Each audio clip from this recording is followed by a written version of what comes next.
We're breaking into programming right now for a special report here. Atlanta Police and the Cherokee County Sheriff's Office are holding a news conference right now to update us on a murder spree in Metro Atlanta. 8 people were killed. Mayor Keisha Lance Bottoms is speaking right now. Let's listen in. Seamless coordination of law enforcement, many of whom you will hear from this morning. We have joining us Chief Rodney Bryant from the Atlanta Police Department, Deputy Chief Charles Hampton from the Atlanta Police Department, Lieutenant Mark Rowley from the Georgia State Patrol, Sheriff Frank Reynolds from the Cherokee County Sheriff's Office, Captain Jay Baker from Cherokee County Sheriff's Office, FBI Special Agent in Charge, Charles Hacker, Kurt Erskine, Acting U.S. Attorney for the Northern District of Georgia. You won't hear from all of them, but you will hear from some of them this morning to provide additional details. Yesterday was a tragic day across our state. As many of you all know, there were several victims who were tragically killed on yesterday, and our thoughts and prayers remain with those families. Whether it's senseless violence we've seen play out in our streets or more targeted violence like we saw on yesterday, a crime against any community is a crime against us all. I've been in contact with the White House. I spoke with someone last night and again this morning. Of course, President Biden offers his full support and concern to our great state, and the White House has offered to support us with any additional resources and support that we need as we continue not just this investigation, but as we continue to deal with the spike in crime that we have seen since this pandemic began. Again, the coordination of law enforcement was spectacular on yesterday. This was a tragic day with many victims, but thankfully the suspect was quickly apprehended. And as I was talking with Special Agent in Charge, Chief Hacker, as we were coming in, he was sharing that he's not had better coordination with the Atlanta Police Department than he has had as of late. And certainly we thank the State Patrol, Cherokee County, and I believe it was Crisp County, where the suspect was apprehended, and all of our partners and stakeholders throughout the state who assisted with this the apprehension of this suspect. I will now turn it over to Chief Bryant to share additional information, and we will hear from our other law enforcement representatives to share more details on what happened on yesterday and where we stand today. Thank you, Madam Mayor. We will present in the chronological order so that we could better inform you on how things played out. So we'll start off with Sheriff from Cherokee County, Sheriff Reynolds from Cherokee County, and then it will go to me. We both have our investigator leads that could go into more details as a result of what happened and what transpired through the investigation. I think that it's important that we first acknowledge the fact. I know that we've received a number of calls about, is this a hate crime? We are still early in this investigation. So we cannot make that determination at this moment. Again, we are very early in this investigation. Even though we have made an arrest, there's still a lot more work to be done. And so with that being said, I just wanted to make sure that I know that that's going to be a concern and that you were probably asking that of many of us. We are just not there as of yet. Again, so thank you all, and we'll start with Sheriff Reynolds, Cherokee County. Thank you, Chief. Thank you, Mayor Bottoms. So we got a call about 4:55 yesterday afternoon of shooting in the Bells Ferry 92 area of southwest Cherokee County. Our deputies responded and found multiple gunshot victims. We were able to quickly identify a potential subject from video footage. Captain Jay Baker is here with me. He's going to be able to answer some questions as well. We were able to put that out on our social media. Shortly thereafter, we were contacted by members of the family indicating that that may be their son, and so we met with them.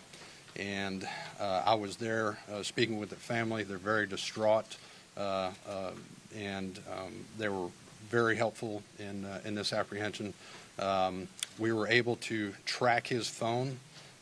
Sheriff Billy Hancock from Crisp County is a fellow sheriff and good friend of mine. I reached out to him, anticipating the movement into his county. He was able to coordinate with the Georgia State Patrol and set up a position to intercept our suspect, and that's precisely what they did, a coordinated effort.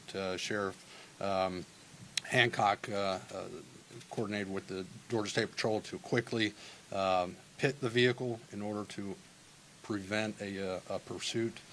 I'd like to echo the mayor and the chief in that it was a lot of collaboration between our police departments, the sheriff's office, and the FBI. FBI has been fantastic. They always are. Anything that we needed, they were there throughout the night. And our community. I mean, we're mostly a bedroom community. And I think last year we had one murder. We don't have a lot of crime in that area, so this is a shock to all of us. Captain, am I missing anything? You know, just maybe about some of the comments he made. We did interview him last night. He is currently in our facility at the Cherokee County Adult Detention Center. We were able to interview him with the Atlanta Police Department and FBI. He made indicators that he has some issues, potentially sexual addiction, and may have frequented some of these places in the past. But as the chief indicated, it's still early on. We still have a lot of things to process, and so he should be at an arraignment tomorrow at some time, early morning to late morning, and we will keep you up to date. We have a press release that Captain Baker has put together available to our media folks. If you don't have that, I think we have some printed copies that he'll be happy to give to you. I'm happy to answer any questions that you may have at the moment. So are you saying, when you talk to the suspect, he says he has a sexual addiction issue, but I'm sure you asked him, was this racially motivated? Was this racially motivated? As the chief indicated, it's still early, but the indicators right now are it may not be. It may be targets of opportunity. Again, we believe that he frequented these places in the past, and may have been lashing out, and part of that is in your media packet as well. But the working theory is a sexual addiction issue rather than a racial profile. During our interviews, we asked that specific question, and that did not appear to be the motive. Questions till the end, please. Yes. Let us get through Thank you. the press conference, and then we'll answer any questions. Thank you, ma'am. I appreciate that. I'll turn it over to the next person.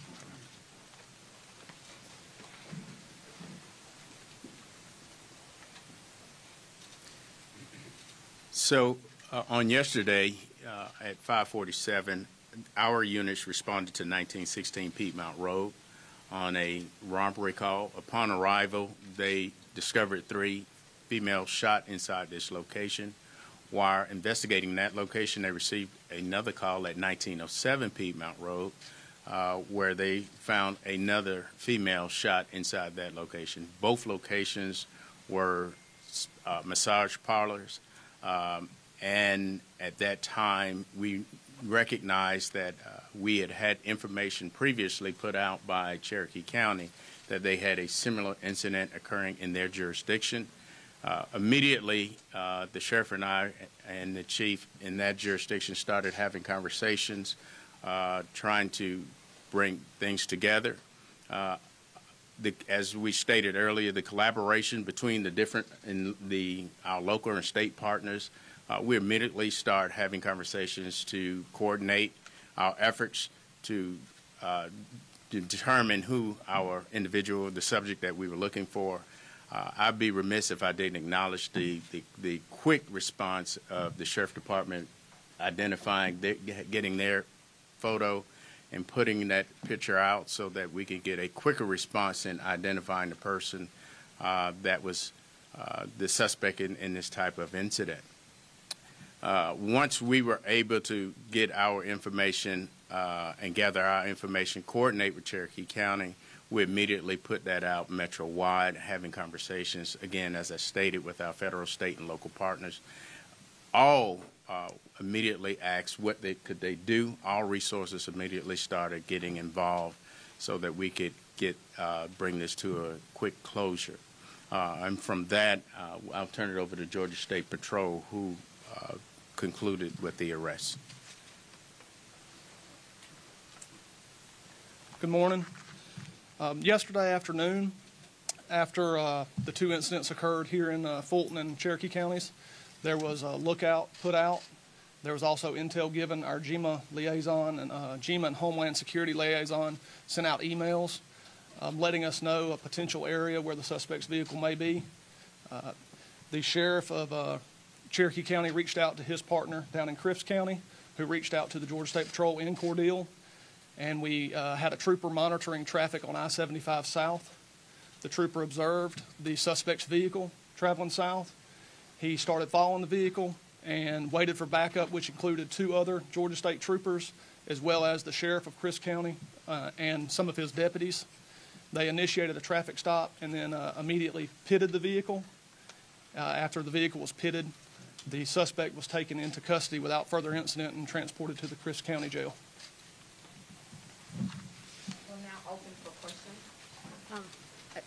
I do want to add one thing that was not mentioned. I believe Captain Baker shared with us that they determined that the suspect was on his way to Florida, I believe, and perhaps to carry out additional shootings. So again, it really speaks to the coordination and the quick response from law enforcement. For as tragic as this was on yesterday in Metro Atlanta, this could have been significantly worse. And again, I can't express enough my gratitude for the coordination, and the public as a whole should be grateful that this suspect was quickly apprehended, because it is very likely that there would have been more victims on yesterday. Can you explain a little bit more about what the locations were that you targeted? The sheriff mentioned you had a sexual identity. Were they places where somebody could have sexual encounters, or were they more traditional spa-like venues? We are not about to get into victim blaming, victim shaming here.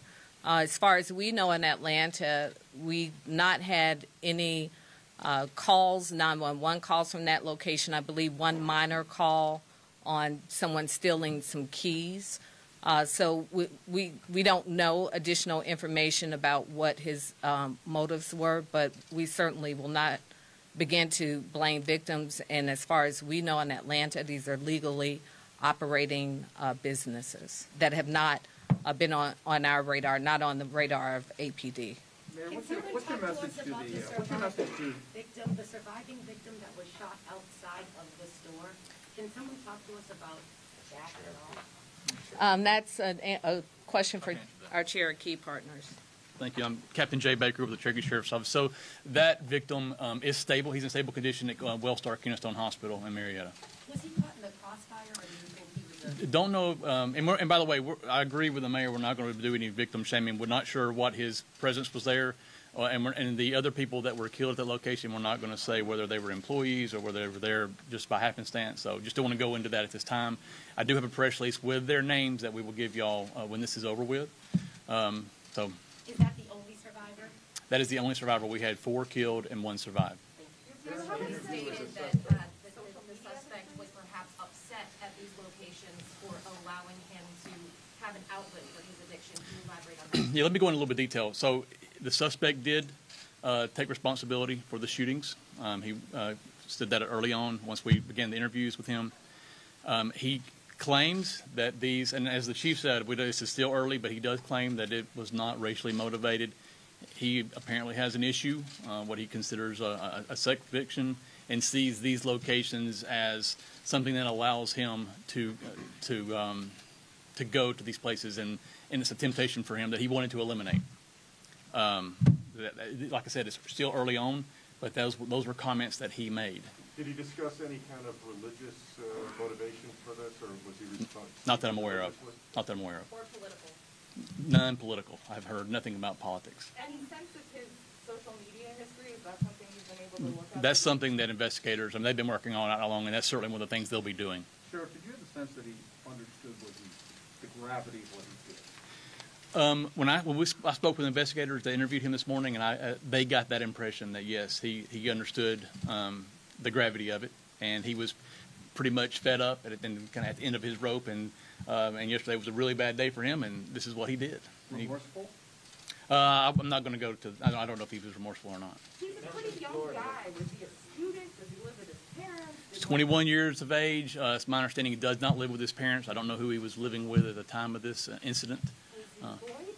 I'm not aware of that either. That's some of the things. Just two questions. Just to be clear, the suspect has admitted to the shooting event. Yes. Second, yes, he has. Yes. And secondly, there was an indication that the family notified you. What indications or what reasons did the family notify you? We put out an image of a possible suspect very early on in this incident, and we were notified by his family, who were fully cooperative, and we are greatly appreciative of their assistance in this matter. How did you get the image, Sheriff? Was the image from the surveillance camera? Surveillance cameras. So there were several businesses there, and we were able to get images from those. And then you also ID'd his car also from the surveillance? The car, and then of course, obviously, we were able to get in touch with the parents, who identified it from social media that was their child, their son. Florida, were there any? Did he mention any particular businesses that he was going after? Just my understanding, it was some type of porn industry in that state that he was wanting to go do some similar act in that location. No additional details at this time. Sorry to clarify, did you say earlier that in interviewing the suspect, he said it was not racially motivated? He did make that claim. Despite there not being a racial motivation, there has been a very real set of anti-Asian hate attacks across the country. We heard from New York City police that they're actually sending resources out of an abundance of caution to their Asian communities across the city. Now, for any of the law enforcement partners here, is there anything similar as far as strategy and extra support for either the Asian American communities in Metro Atlanta or similar businesses like massage parlors? May I speak to that? No. So obviously, whatever the motivation was for this guy, we know that many of the victims, the majority of the victims, were Asian. We also know that this is an issue that's happening across the country. It is unacceptable, it is hateful, and it has to stop. That being said, we are coordinating in real time to make sure that our communities have the resources that they need. We have not seen a significant uptick in formal complaints within the city of Atlanta, but obviously this is a large metropolitan region, and we know that we're hearing the stories. We're seeing them on television. We're seeing them on social media. So we certainly are aware, and we stand ready to provide any additional resources. But again, because of the quick coordination, when I was on my way home from City Hall last night, when I received the alert that there was a business shooting on Piedmont Road, I immediately called Chief Bryant, who had already been in touch with Cherokee County, and they were already making the connection. So we had a very rapid response, but certainly we will continue to be proactive and provide resources to the extent that we can to make sure that our communities are protected. And again, encouraging anyone. We know many of our communities are sometimes hesitant to bring in law enforcement. If there are things and concerns that are happening in your communities, around your businesses, et cetera, there's nothing too big or too small that we want to be aware of it all to make sure that we can provide resources and respond accordingly. Can you clarify what sort of weapons were retrieved from his vehicle or did he use in the shooting, and were they all legally obtained weapons? I can tell you that a 9mm firearm was located in his vehicle when he was taken into custody. You know, whether it was legally obtained will be one of the things that our investigators will be looking into. And just to be clear, our victims, I know that obviously Atlanta, all their victims were Asian. 2 of our victims were white, in case anyone was unaware of that. We had 2 Asians and 2 whites that were killed at our location. That's one of the things that at this time we're not going to go into details about why they were there. The 9mm, that was the weapon he used? Well, obviously we'll have to do forensics on the firearm, but we're confident that it is. But it was the only weapon that you found? Yes, yes. Did he have like a bunch of No other weapons were located in the vehicle. How much ammunition did you find? Pardon me? Do you have a sense of how many times you shot, how much ammunition? I don't have that information. Is there any reason to believe that other similar businesses should still be concerned today? Is there still a threat? To my opinion, that he was acting alone. There's no indication that anyone was working with him, so we're confident that's not going to be a problem. Sir, can you clarify, you said he was on his way to Florida, where you believe that you and the mayor said that you believe he would have engaged in additional acts of violence against similar businesses? He made a comment to that effect, that he was headed to Florida and that he was going to do similar acts in that state. And the issue was that he wanted to destroy what had been tempting him? It sounds to me like these locations, he sees them as an outlet for him, that some things that he shouldn't be doing, and that an issue with porn, and that he was attempting to take out that temptation. And he had Two visited more both of those questions, locations please. Only before? 2 more questions. Pardon me? He had visited both of those locations? I'm unaware if he had been to those specific locations. One more? Anybody? What was the conversation like with his family? Is there anything you can share about that? You know, I don't want to go into details other than to say that we are really appreciative of the family. Without them, this would not have happened as quickly as it happened. They were very supportive, and certainly this was difficult for them. Did he resist at all during the ride? No, he did not resist. Mental health Thank you. Thank y'all. Thank you. And by the way, I'll bring out our press release and put it out here for y'all shortly. Someone left their eyeglass at the chief. Okay, you've been listening to Mayor Keisha Lance Bottoms as well as local law enforcement officials involved in the arrest and apprehension of Robert Long, implicated and has confessed to, according to law enforcement, in the massage parlor killings here that happened yesterday. 8 people lost their lives in the shooting spree that happened yesterday in the Cherokee in Northeast Atlanta areas, Cherokee County, Northeast Atlanta. He was apprehended in Crisp County about 3 hours after that, about 8:30 last night. According to law enforcement there, they say Robert Long, 21-year-old Robert Long, has admitted to the killings and said it was to do with a sexual addiction situation there. He was trying to take out areas of temptation for him, and they do not believe at this time, while the investigation is still going on, it is still very early, that this was a hate crime at this point. However, they say it is still very early, and a big part of the story is of the 8 victims, 6 of the victims were Asian women. Also, that we learned that he was also heading to Florida to possibly do a similar act there. Well, we have reporters and producers covering every angle of this story, getting new information right now. That news conference just came to an end. We're going to have much more information coming up in just about an hour from now on Channel 2 Action News at noon. Be sure to check our WSB Now and our website applications for much more.